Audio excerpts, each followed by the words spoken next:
சப்பாத்திக்கு இந்த மாதிரி கிரேவி வச்சிங்கன்னா 10 சப்பாத்தி கூட சும்மா அசால்ட்டாக சாப்பிட்றலாங்க. அவ்வளவு டேஸ்ட்டாக இருக்கும், சூப்பராக இருக்கும். வாங்க இப்போ வீடியோக்குள்ளே போகலாம். என்னோடய சேனலை இப்போ தான் பார்க்குறீங்கன்னா ப்ளீஸ் சப்ஸ்கிரைப் பண்ணிவிட்டு பாருங்கள்.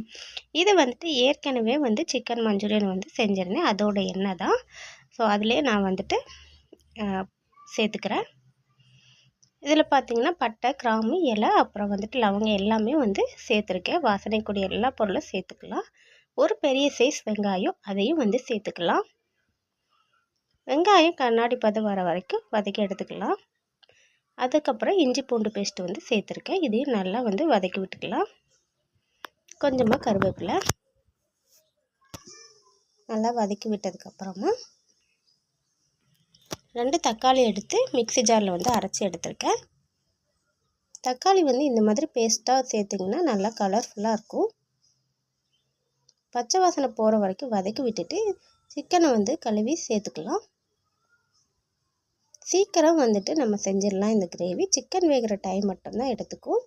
இப்போ ஒரு 10லேருந்து 15 நிமிஷம் அப்படியே விட்டுருங்க. தண்ணி எதுவும் சேர்க்க தேவையில்லை. உப்பு மட்டும் சேர்த்துட்டு மூடி வச்சுக்கலாம். சிக்கன்லேயே தண்ணி விட்டுரும், அதனால் நீங்கள் தண்ணி எதுவும் சேர்க்க தேவையில்லை.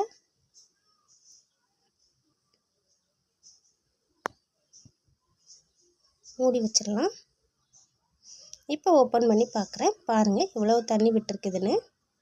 இந்த கேப்லேயே சப்பாத்தி மாவுக்கும் பிசையதுக்கு ரெடி பண்ணி வச்சிடலாம். நல்லா கொதிக்கிற சுடு தண்ணி ஊற்றி அப்படியே வச்சுருக்கேன். இனி பிசையணும். இப்போ மசாலா சேர்த்துக்கலாம். சில்லி பவுடர் சேர்த்துருக்கேன். தனி மிளகாய் தூள், கொஞ்சமாக மல்லித்தூள், அப்புறமா கரம் மசாலா. தேவைன்னா நீங்கள் சிக்கன் மசாலா கூட சேர்த்துக்கோங்க. இப்போ நல்லா கலந்து விட்டுட்டு மூடி வச்சுக்கலாம். இப்போ ஒரு 10 நிமிஷம் கழித்து பார்க்குறேன். சிக்கன் பாருங்கள் கிரேவி அப்படியே கொஞ்சம் கம்மியாக இருக்குது. இப்போ இதில் தேங்காய் பால் சேர்த்துருக்கேன். நல்லா கலந்து விட்டுக்கலாம்.